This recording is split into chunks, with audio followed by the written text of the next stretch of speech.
Biz Avrupa Yetim El olarak dünyanın birçok yerinde bu faaliyetlerimizi yürütüyoruz ve yürütmekteyiz. Allah hamdolsun.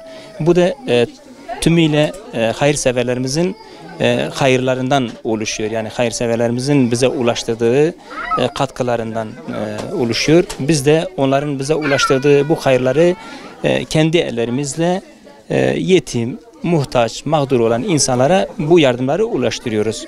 Bunlardan bir tanesi de bugün bizim programımızda, bugün biz Elazığ'daydık. Bizim burada GİM programımız vardı.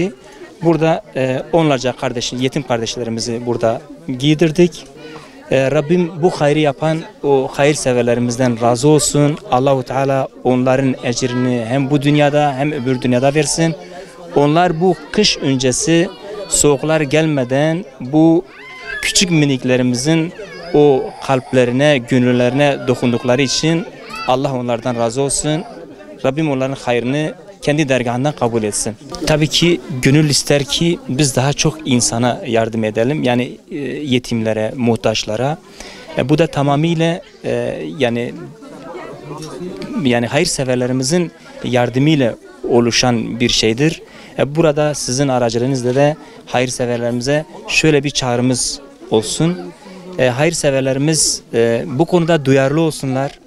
Onlar Avrupa Yetim Eli'ne ne kadar yardım ulaştırırsalar bizler de Allah'ın izniyle gece gündüz demeden yollarda olacağız ve onların bize ulaştırdıkları o yardımları biz de kendi elimizde yetim ve muhtaçlara ulaştırmaya çalışacağız Allah'ın izniyle.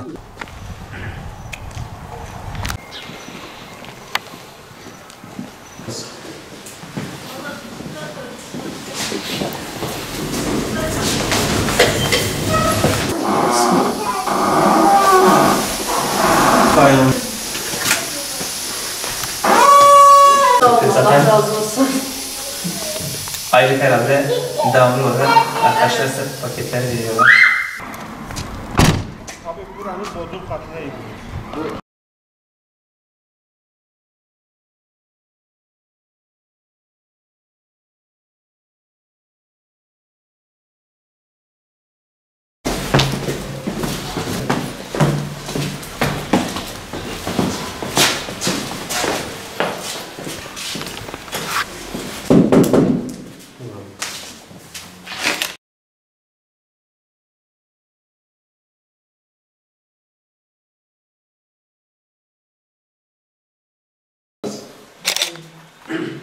Abla.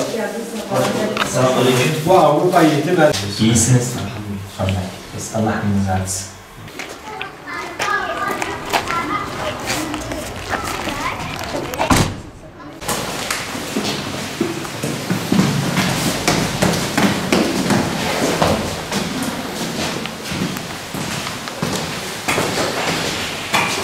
Allah sizden razı olsun.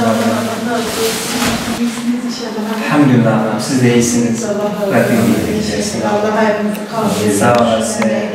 Allah razı olsun. Uluslararası Avrupa Yetim olarak da bugün de Palu'dayız. Burada yetim ailelerimize gıda paketi dağıttık. Bu gıda paketi yardımda bulunan bütün hayırseverlerimizden Allah razı olsun. Rabbim hayırlarınızı kabul etsin, daimi kılsın inşallah.